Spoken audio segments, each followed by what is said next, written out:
तो आइए आज हम लोग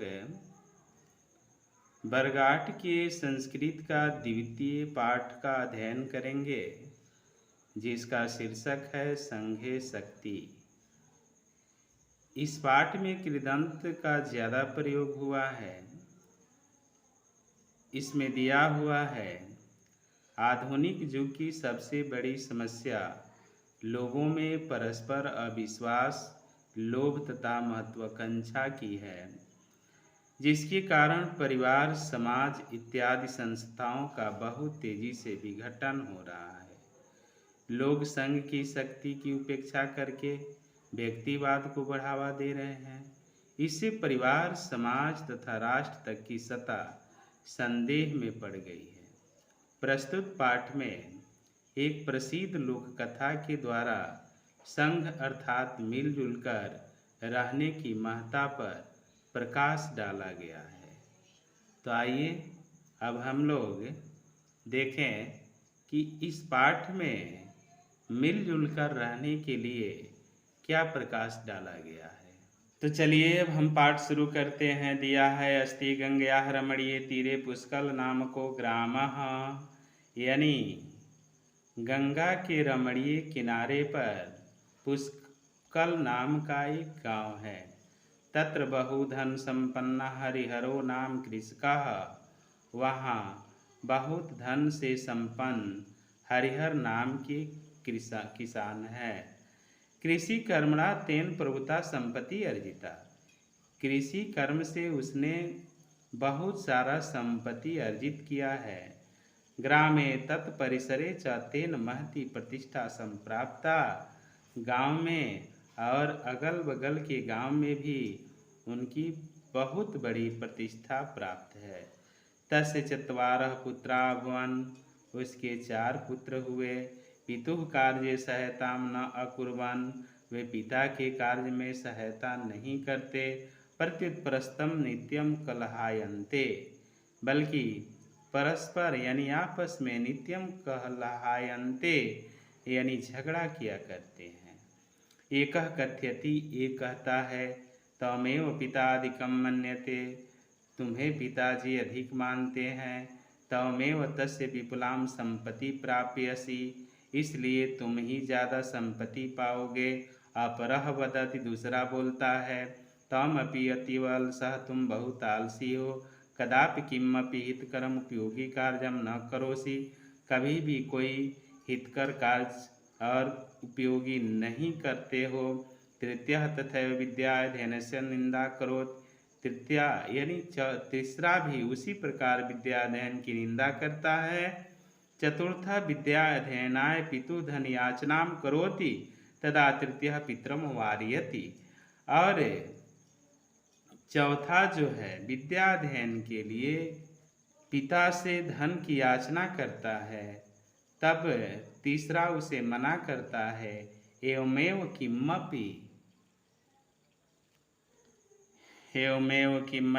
किमपि समाश्रित चतुर्षु भ्रातृषु कलह प्रवर्तते अस्मा, इस प्रकार चारों भाई किसी कारणवश आपस में कलह करते हैं।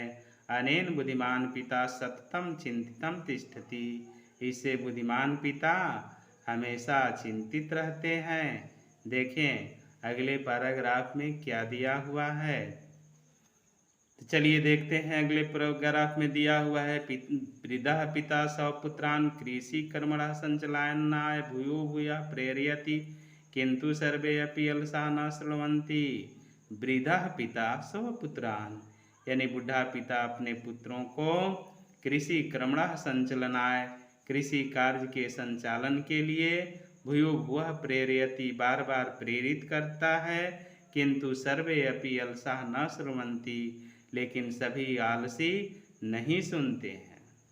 एकदा सह वार्धक्य जनितेन रोगेण ग्रस्तः शय्या आसीनो जातः, एक बार बढ़ती उम्र के कारण रोग से ग्रसित होकर शय्या यानी बिछान पर पड़ गया। सह कलहायमानेषु पुत्रेषु संगबद्धतया महत्वस्य बोधनाय उपायम अचिन्त्यत, उसने झगड़े करते हुए पुत्रों में एकता के महत्व का ज्ञान दिलाने के लिए एक उपाय सोचा। सर्वान् अपि पुत्रान् आहूय स एकस्मै सुबद्धं दंडचतुष्टयं दत्त्वा प्राह। उसने सभी पुत्रों को बुलाया और 4 दंडों से बंधे एक गट्ठर को दिया और कहा, तमेन भज्य, तुम इसे तोड़ो।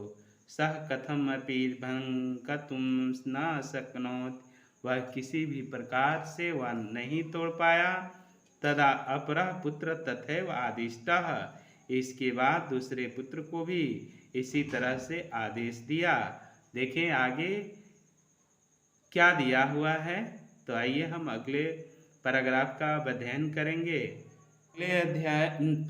अगले पैराग्राफ में दिया है, सोऽपि तद् दंडचतुष्टयं भंक्तुं न समर्थो जातः, वह भी इन 4 दंडों से बंधे हुए गट्ठर को नहीं तोड़ पाया। एवमेव दशा अपरयोरपि पुत्रयो अभवत्, यही दशा अन्य 2 पुत्रों के साथ हुआ। तदा वृद्धः पिता दंडचतुष्टयं निर्बध्य एकैकं दंडम् एकैकस्मै पुत्राय दत्तवान्। इसके बाद बूढ़ा पिता 4 दंडों को खोल करके एक एक पुत्र को दिया। किम च तम दंडम त्रुटिम पुनः आदिष्टवान्, और उन दंडों को तोड़ने के लिए पुनः आदेश दिया। सर्वे पुत्रा स्व स्व हस्तस्थं दंडम भंक्तुं समर्था जाता, सभी बेटे अपने हाथ में स्थित दंडों को तोड़ने में समर्थ हुए। तदा पिता कथितवान, तब पिता ने कहा, पुत्राः बेटों, एवमेव बुद्धध्वम्, इस प्रकार तुम समझो, यदि यूयं पृथक पृथक तिष्ठति तदा कश्चित् शत्रु जुष्मानेकैकान् विनाशयिष्यति। यदि तुम लोग अलग अलग रहोगे तो कोई भी शत्रु तुम लोगों को एक एक कर विनाश कर देगा। यदि पुनः स्वयं सर्वे मिलित्वा सुबध्या तिष्ठत, यदि पुनः सभी मिलकर के एक साथ रहें, तदा कोऽपि बाह्य जनः जुष्मान विनाशितुं न समर्थ, तो कोई भी बाहरी व्यक्ति तुम्हारा विनाश नहीं कर सकता है। अयम उपदेशः, यह उपदेश है, संहति श्रेयसी पुरुषाम, यानी पुरुषों के लिए एकता बहुत बड़ी होती है। तस्मात् दिवसात् प्रवृत्ति सर्वे अपि चत्वारः पुत्राः स्व स्व दुष्ट विचारान् त्यक्त्वा परस्परं मेलेन गृह्णन्ते ततः पितुः स सेवया तम् आरोग्यं कृतवन्तः। तस्मात् दिवसात्, यानी उस दिन से सभी 4 बेटे अपने अपने दुष्ट विचारों को त्याग करके आपस में मेल से घर रहने लगे और पिता की सेवा करके उन्हें आरोग्य कर दिए। अब यह पाठ समाप्त हुआ। अगर वीडियो अच्छी लगे तो इसे लाइक ज़रूर करेंगे, शेयर ज़रूर करेंगे और सब्सक्राइब करना नहीं भूलेंगे। अब इसके आगे हम देखेंगे कि इसमें अभ्यास में किस तरह के प्रश्न दिया है। अब हम उन प्रश्नों का अध्ययन करेंगे। तो आइए अभ्यास देखते हैं। पहला मौखिकः निम्नलिखितानां शब्दानां उच्चारणं कुरु। निम्नलिखित शब्दों का उच्चारण करना है। जैसे पहला है कृषि कर्मणा, संपत्ति अर्जिता, समाश्रित्य, चिंतितं तिष्ठति, शृण्वन्ति। इसी प्रकार अन्य शब्दों का उच्चारण हम करेंगे। क्वेश्चन नंबर 2 में दिया है संघे शक्ति भवत् इति विषयम् आश्रित्य संस्कृत भाषायां द्वे वाक्ये वदत्, यानी एकता में बल होती है। इस विषय में संस्कृत भाषा में 2 वाक्य बोलना है। 3 नंबर कहता है निम्नलिखितानां शब्दानां अर्थ वदत्, यानी निम्नलिखित शब्दों का क्या बोलना है, अर्थ बोलना है। जैसे पहला दिया है तथैव, उसी प्रकार विपुलाम, विपुलाम का अर्थ होता है बहुत, कदापि कभी भी, एवमेव इसी प्रकार, सततम यानी सदैव, एकदा एक बार, कथम अपि यानी किसी भी प्रकार, सदा तदा तब, किम च और इसके बाद।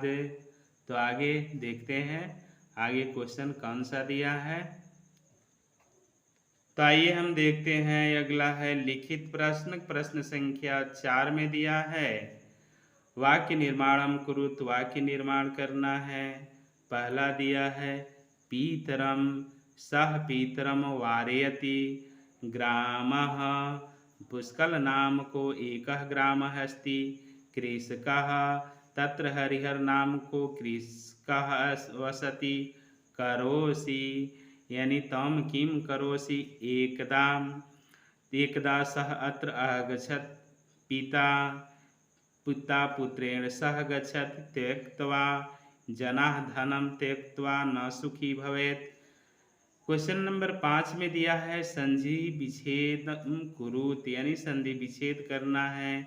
तथैव तथा धनेव चिंतित तिष्ठति, चिंतितः धन तिष्ठति, सर्वे अपि यानी सर्वे धन अपि, सोपि यानी सह धन अपि, संपत्ति अर्जिता, संपत्ति धन अर्जिता।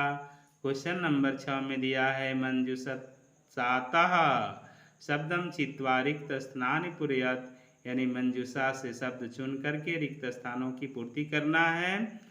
कह रहा है, क में अस्ति खाली जगह, तीरे पुष्कल नाम को ग्रामः, यानी इसमें हम गंगया भरेंगे। तत्र बहुधन संपन्नो हरिहर नाम, यहाँ हम कृषकः भरेंगे। तेन महती प्रतिष्ठा संप्राप्ता, यानी ग्रामे भरेंगे।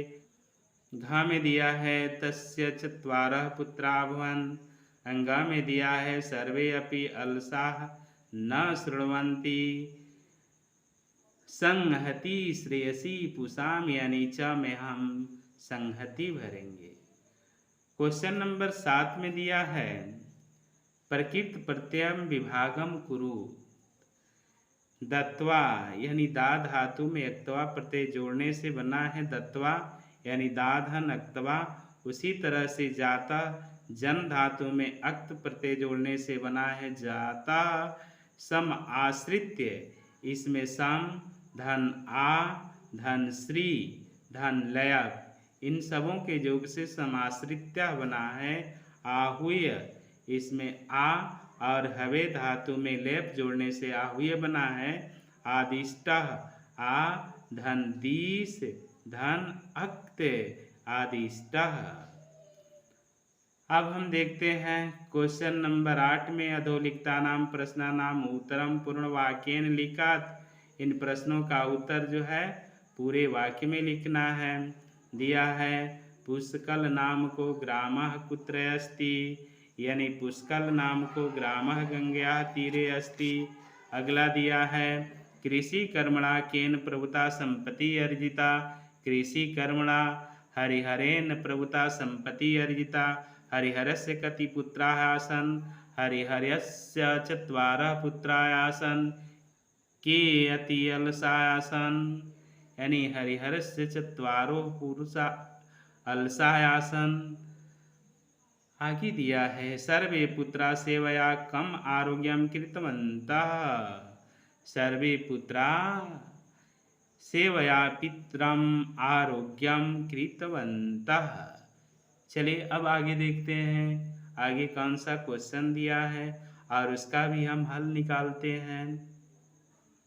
तो आइए हम देखते हैं क्वेश्चन नंबर 9 में, सुमेलनम कुरुत, यानी इसका मिलान करना है।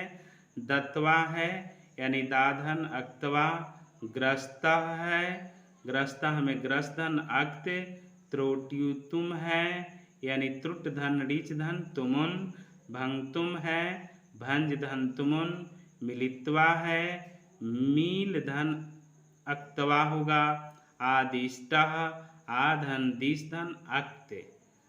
अब क्वेश्चन नंबर 10 देखते हैं। क्वेश्चन नंबर 10 में उदाहरण अनुसारम अव्यय पदानि चिन्हित, यानी इसमें अव्यय पदों को चुनना है। जैथा दिया है, पहला सह अद्य पाटलिपुत्रम गच्छत, इसमें अव्यय पद अद्य है। तम अत्र किम करोसि, इसमें अव्यय पद अत्र है। सह कदा गृहम गमिष्यति, कदा इसमें अव्यय है। शीला करीना वा चित्रम द्रक्ष्यति, इसमें वा अव्यय पद है। असत्यम माँ बद, इसमें माँ अव्यय पद है। शीकलेन साकम सह अगछत, इसमें साकम अव्यय पद है। तो आगे हम देखते हैं अगला क्वेश्चन क्या दिया हुआ है। अगला क्वेश्चन दिया हुआ है अधोलिखिता नाम निर्देशानुसार रूपाणी लिखत, यानी निर्देश के अनुसार इस का रूप लिखना है। जैसे मातृ यानी मातृ द्वितीया एक वचन है और इसका मूल शब्द है मातरम, द्वितीया में क्या हो जाएगा, मातरम हो जाएगा। उसी तरह से पुत्र दिया है और यह पुत्र का रूप सप्तमी एक वचन में लिखना है, तो यहाँ हो जाएगा पुत्रे। ख में दिया है फल, षष्ठी बहुवचन में यानी फला नाम हो जाएगा। नदी चतुर्थी द्विवचन में यानी नदीभ्याम हो जाएगा। अब आगे देखते हैं आगे क्या क्वेश्चन दिया हुआ है। लता सप्तमी बहुवचन यानी लता सप्तमी बहुवचन में लतासु हो जाएगा। जुष्मद पंचमी द्विवचन, जुष्मद पंचमी द्विवचन में जुआभ्याम हो जाएगा। अब हम क्वेश्चन नंबर 12 देखेंगे। अधोलिखित वाक्यानि घटनाक्रमानुसार लिखत, यानी इसे हम घटनाक्रम में लिखेंगे। पहला है तत्र हरिहरो नाम कृषका वर्तते, यह पहले नहीं होना चाहिए। गंगया तीरे पुष्कल नाम को ग्रामः अस्ति, एक नंबर में लिखेंगे। दूसरा लिखेंगे तत्र हरिहरो नाम कृषकः वर्तते, 3 नंबर में लिखेंगे। हरिहरस्य चत्वारः पुत्रा आसन्, 4 नंबर में लिखेंगे।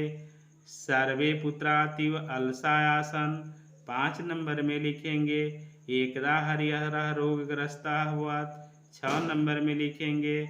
हरिहरः पुत्रान् आहूय अवदत्, 7 नंबर में लिखेंगे।